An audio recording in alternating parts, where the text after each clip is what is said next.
Welcome to the Not Just Ad Show, where B2B brands discover how creator-led content drives pipeline, builds trust, and grows long-term brand equity. Each episode, we speak with business leaders, founders, and creators who are defining their categories. I'm your host, Marcus Sherwin, and this is the Creator Economy for B2B.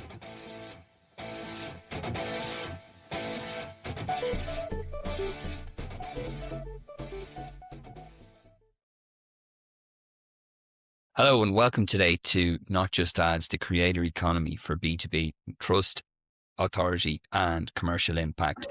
Today, I'm delighted to be joined by Andrea Stoorvogel.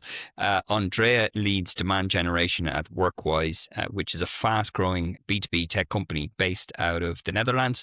I'm delighted to have him on the show today. Andre, thanks very much for joining us. Thanks for your invitation. Great. So you've had a very exciting year. I know that you had a Series A, began last year in January, if I'm not wrong. You raised your Series A. And it's just been a whirlwind of growth and lots of exciting things happening over the year. But maybe I'll dive right into it in terms of the product and the category that you're in. You're in a really interesting space, I think, especially now with remote work and hybrid work being such a, it's part of our lives now, really. But for the listeners that are unaware of Workwise, maybe you could just share a little bit about the space that you're in, the customers that you serve and stuff as well. Yeah, sure. So what we've seen happening since COVID is that more and more companies became more remote or more hybrid, but also they've started to hire anywhere in the world. And it has resulted in that entire teams are now operating personally. But the big friction point is really the IT infrastructure. So how do you get your IT assets like laptops to a remote area? How do you manage it in field and how do you retrieve those in a way that's financially attractive? And that's really the gap that Workwise has entered. So we've built a network of warehouses worldwide where our customers can send their stock locally, or they can use our local vendors so we can ship locally, surpassing customs and delays at customs, making sure that remote hires have their laptop on day one, and they can retrieve these laptops also locally so that they don't have to ship it back to the US headquarters. So that's all, a thing of the past. And we serve tier one companies that are kind of found out that this is the new way of managing your IT asset infrastructure worldwide. It makes a lot of sense as well, because I think, like, if we even delve into it from like an onboarding experience, if you're onboarding from, let's say it's a remote first company and for whatever reason the laptop doesn't arrive, I think it just creates a whole lot of like kind of problems, but also then for the onboarding experience for the employee as well. Is that what, when you were looking at addressing the problem initially, was it from that space of coming from it, or also from like how companies can kind of manage the workforce in a remote capacity? Yeah, so it's at multiple layers. So it's the remote employee's first experience with the company, where sometimes the laptop is 1 or 2 weeks late, and by the time they get the laptop, they open it and it doesn't have the apps installed that this person needs. And also, how are you going to handle repairs? Some companies just ship a new laptop. So that's on one side, and the other side, it's all about reducing the manual work that all these IT managers have. They have not been hired to be a logistics manager, but that's what they've become this day of age, where they need like 13 different vendors all over the world. They need to compare prices. And that's what we're trying to solve, is having one dashboard where they can procure laptops all over the world and have it within a few days in the hands of the new employee. No, it's definitely solving a really a big problem. I can imagine having friends that work fully remote. I think it's one of the things that I always hear. If you have an issue with your laptop, or if you have something like that, it causes you a few days delay. So I think being able to help with that is definitely going to improve, not just from a company perspective, but also from the employee perspective as well. I'd love to talk with you a little bit about your role. So you lead demand generation globally at the company, and it's an interesting space that you're in, because we caught up before offline, and one of the things that you mentioned was that you saw about a 600% increase in meetings booked, I believe, I saw on one of your LinkedIn posts there recently, just by making the simple change of linking the marketing team with BDR.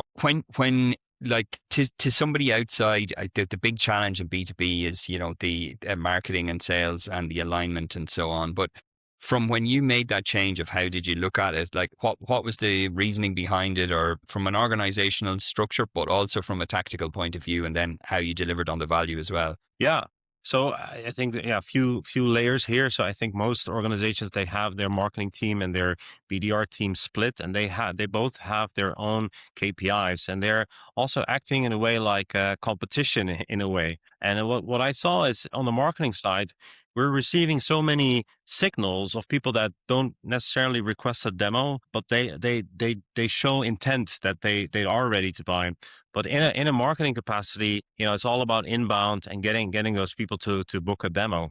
And then I had this thought, like, what if we would combine forces? If we share the same KPIs, we can help each other in a way that also BDRs can tell us that, for example, in country X, Y, and Z, we have very positive experience. So it's actually a signal towards our paid ads manager to actually bump up the spend in that. So it was all about exchanging data from one side to the other, and that creates kind of one demand generation team where it doesn't really matter does the demo get booked through the left or through the right. It's being booked, and that's really what matters, because it has that revenue impact, and it incentivizes both teams to make each other successful. And I think that's really the end goal you want to go after. Definitely. So in your perspective, then, having a shared goal for marketing, because I think that's some companies are kind of like, no, we kind of keep it separate, because it's difficult to see the impact of marketing is going to have in Q1 won't be realized until Q3 or something like that. But in your perspective, it's like, look, we can do that.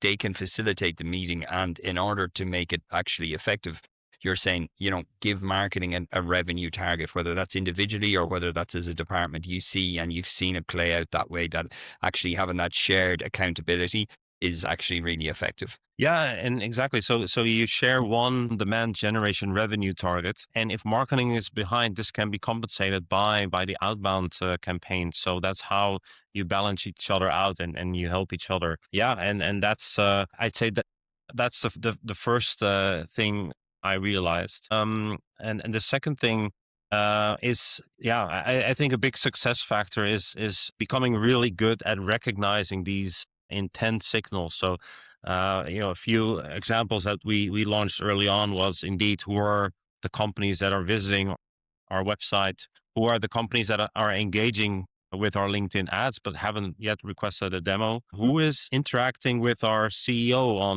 on his LinkedIn account, who's liking those messages. And turn out it's a lot of ICP contacts that like the messages, but we didn't do anything with it yet. And then there's also trigger events in the industry. So if there's a layoff at a company, for us, that's actually a trigger event, because we can go out and ask the IT manager, how are you going to retrieve all those laptops from that remote office? And it's a great timing to reach out. Stacking all those intent signals and then using an AI workflow that actually does the research for you. Like, are these companies that are visiting your website, are they actually within your ICP? Can you actually sell to them? Yeah, that's really worked wonders for us. And then if it's within ICP, then the next step for the AI tool is to find, okay, how does the IT team look at that company? If it's a 1,000 FTE company, can you find six IT people I can reach out to? And then the next step is you find a phone number, you find an email address.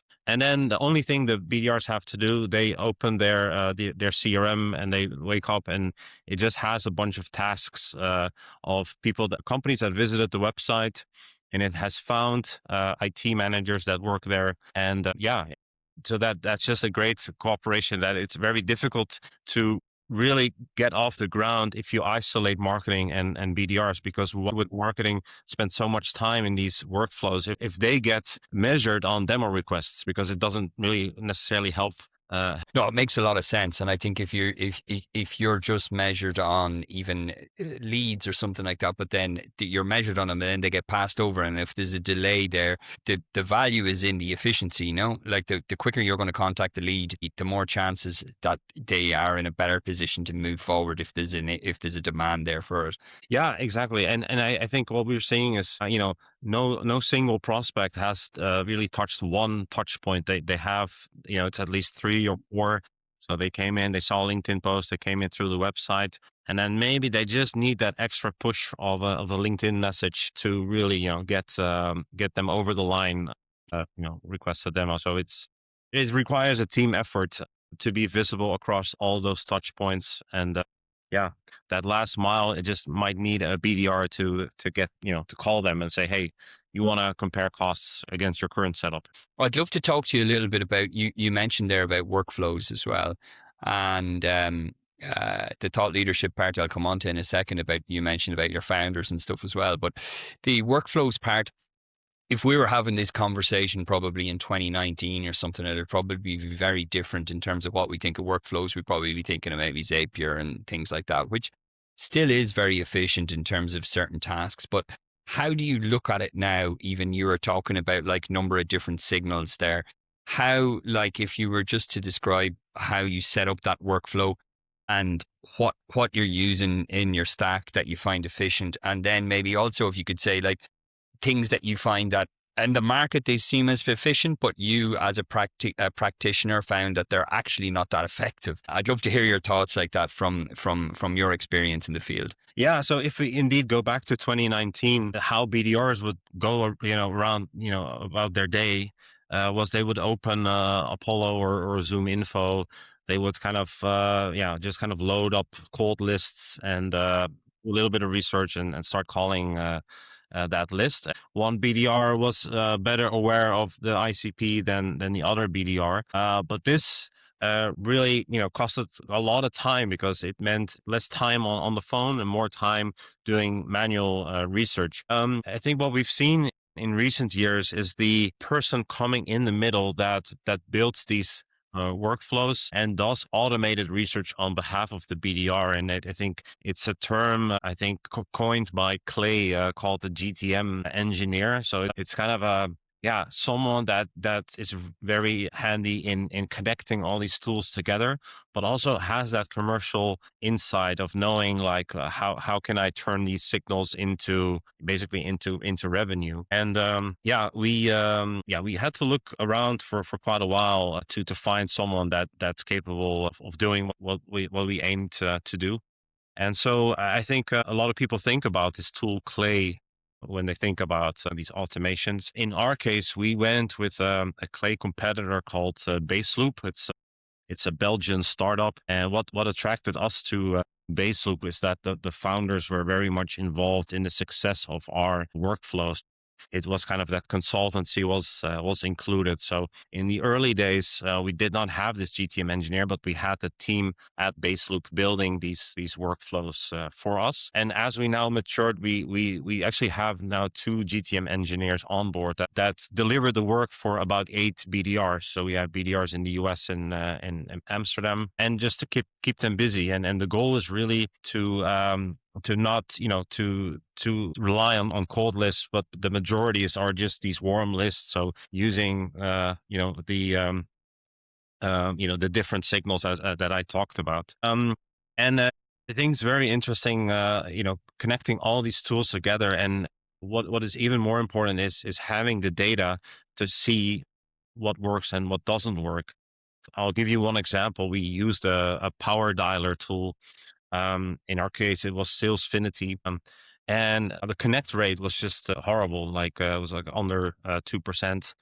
And there can be different things. So it could be the phone number that you're provided. It's marked as spam, or the quality of the data is not correct. So the phone numbers are not correct.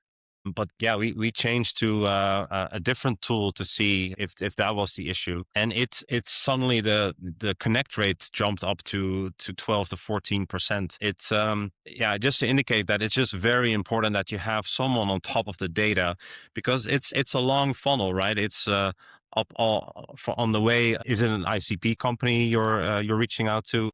Are these the right contact details? And then are you using the right phone number, the right email, and are you using the right tools to reach out? So I think the success of the GTM engineer, it's all about building the workflow, but it is as important to then study the funnel and see where are these leakages and then compare them against industry benchmarks. So what is a healthy pickup rate in the US? What's a healthy pickup rate in EMEA? And that tells you that there's something off, something not right in the data. And that kind of keeps us continuously refine the tech stack. And I think you should also not be married to any tool in the tech stack, because it keeps you very flexible in constantly optimizing. So like just so the listener can have a better understanding that wouldn't be aware of, or that is aware of, but maybe they don't know the in-depth details of a tool that you mentioned, the competitor of Clay. What were they called again? Oh yeah, they're called Base Loop. Base Loop. Yeah, and it basically looks like an Excel sheet, and the top row, that's basically where you insert the prompt of the company that is mentioned in cell A1. Find out Gotcha. how many employees work there, and so yeah, you basically give it any type of prompt, and it will keep looking, through different databases until it finds an answer. So they're essentially, that can sit on top of something like Zoom Info and Apollo, and they can do the directory search there to build a list based on, so let's say hypothetically, I'm looking for companies that have, I don't know, more than 150 employees that have raised Series A in the last 6 or 12 months, that are based in the United States. And you can build a list of that. And then potentially you could go further and say, okay, they have just hired a CRO in the last 6 months. Does it give you that ability to kind of like search across multiple different platforms in order to create the list? Yeah, exactly. And especially for phone numbers and email addresses, what we use is kind of a waterfall method. So it starts with database one and then stops until it finds a phone number. Gotcha.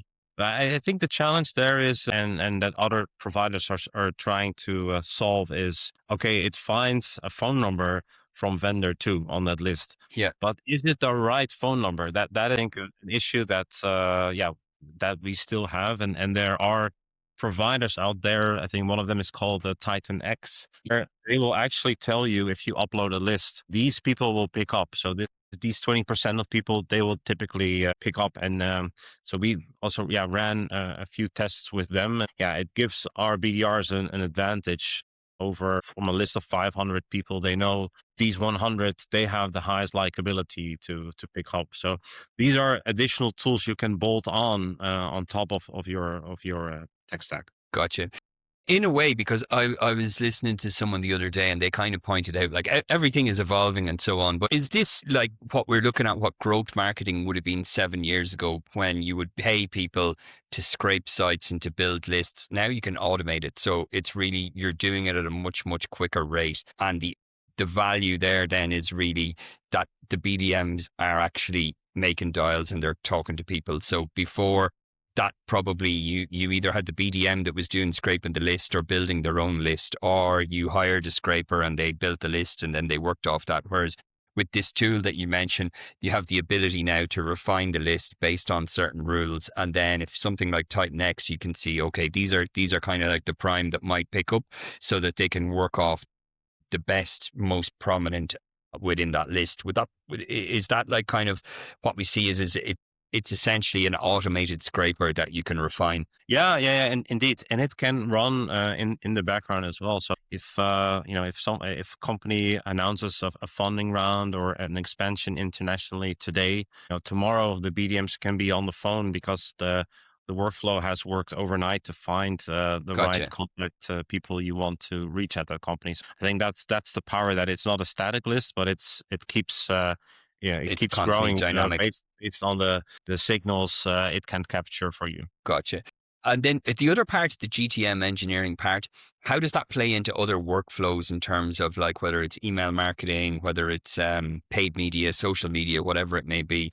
Do you see that kind of playing into that part, or is it more really in kind of like the sales led, or is it also marketing led in terms of automation as well? Yeah, so we do use it for companies that visit our website, we upload that list back into LinkedIn, and then we target those accounts so as kind of an ABM campaign. Gotcha. So that's one way that we use it also across marketing. Interesting. And then I'd love to talk to you a little bit about, you mentioned as well, I know that you have 3 co-founders, and one of them or 2 of them are very active on LinkedIn. I saw the other one as well to some extent, but 2 are particularly active. And you mentioned as well about how, your potential ICPs interact with his content and so on. How do you find that in comparison to, say, traditional, say, media? And what I mean by traditional media is like something about your company done like a banner ad, something like that. How do you find that kind of founder-led media is performing against traditional media? Yeah, it's a very good point. And I think for us, that was one of the biggest discoveries of 2025 is actually that once you start sponsoring your CEO posts, so it starts acting as an ad, that is a much more authentic way to reach your audience compared to a banner ad. And we've seen much lower cost per SQL coming in because the cost for these type of posts is still much lower than traditional ads. I think a lot of companies are talking about thought leadership, and I think thought leadership on itself is not an issue, but the issue is how are you going to distribute and promote the thought leadership? It's hard to do it through an ad, but I think that's the winning thing we've seen is just sponsoring our CEO post across our ICP. It does create a lot of engagement and creates a much more affordable cost per conversion. So that's one big tip that I've seen. One big win. How do you see then in terms of like having the flywheel of like kind of the content flywheel, so that your CEO is always, well, at least in many cases, that that you're kind of like top of mind for that people within your ICP when they are thinking of this particular thing related to IT management? Do you look at like kind of even say like category entry points as in pain points, and then get him to talk about those pain points on a LinkedIn post? Or is it more something like, okay, let's see what he posts and then we'll promote it? Or is there like a kind of a strategy that you have behind that in terms of the topics that might resonate with the audience? Or what way do you think about all that? Yeah, very good question. I think I also look at it through kind of an iceberg. So at the top, what you see is the symptoms that IT managers face. So laptops being too late, retrieval not happening, you're not able to track all your assets worldwide. And it's those symptoms at the top that we typically lead with because they resonate a lot with, the everyday prospect. And then as these people interact with it and we retarget them with themes that are at the lower part of the iceberg, which is not visible, but it's all about what's causing these delays, what's causing you that you cannot track everything. And the answer is they just don't have everything connected onto one system. So the HR system not talking to the IT system. And that's then where we have a perspective-led, messaging where we try to educate the IT manager, like this is what's causing these symptoms and try to, think together on how you can solve that. So yeah, I think leading with symptoms, that's a very good way to catch their attention and then retarget them with what is the root cause of this issue. That's been very successful for us. And then you would kind of like, you're kind of in that information sort of like educational phase. And then the next phase then is like kind of, if you see engagement on that, it's kind of book a demo, or would you kind of like continue with the kind of education part? Well, it depends, but I think we've been very successful with those bottom funnel book a demo ads, and they are the easiest to measure. So we tend not to have a long funnel. It's mostly like if we see someone engages, then quite quickly we turn to those book a demo ads. But I think it's different for every company, and it takes testing to see Sure. what is the most logical one. Makes sense. I'd love to talk to you. We've been talking now for a few minutes and we haven't mentioned the word AI, but just from your perspective, what do you find, what's useful to you and your team? And then I'll have a follow-up question after that, but I'll just ask you the first part. What's useful in the workflows that you do, in the efficiencies that you see? Like what are the big wins that you've seen with AI over the last, say, 12 months? Yeah, I'd say The big win is really the manual research that it does for you. So the information in the background. We've also tried AI messaging in emails, but we've seen an increasingly amount of companies doing the same thing, so that every messaging now starts to look the same, where we've kind of actually take a reverse strategy there, where we let humans again write the emails. I think a lot of people are talking about AI BDRs. I think that's a very difficult one, because it's already difficult to start a conversation on the phone, let alone if they find out it's not an actual human. I do think there are use cases where you could use it, but it's more of a it's not if you it's not when you're trying to sell. But so imagine you want to, yeah, you want to get a tax reduction for your business, and an AI person calls you to validate that you complied with the rules. I think that people are then more acceptable that it's an AI bot, because it's not trying to sell you; it's just trying to help you. And I think those use cases are make sense. But on cold selling, where you're already behind on, is it the right time to call, implementing an AI BDR? I haven't seen a success story there yet. So I agree. From what I've seen, it's still not there yet, right? Because you're talking to an AI, and I think if you're calling somebody, okay, they may be on a list, they may pick up and so on. But the big thing now, I think, is the trust factor, and you're not necessarily going to always trust, like if you're talking to an AI. But then on the other hand, if there's an efficiency, like you mentioned about the tax rebate, if you can get that done faster with an AI, okay, it's fine. But if it's somebody that's not expecting your call, that doesn't know who you are, it's very hard to be able to build proper trust with an AI tool at the moment. I think there'll always be a need for some kind of human element to the experience. yeah, at least in 2026, but maybe at the same time we'll speak in 2027. Who knows? And then what do you think is overhyped with AI? Like we hear a lot about, automations and what can be done. And there is a huge value there, but I think there's also a level of inflation in terms of what it can deliver on. What do you see that it's a bit lacking in? Yeah, I think the AI replacing jobs.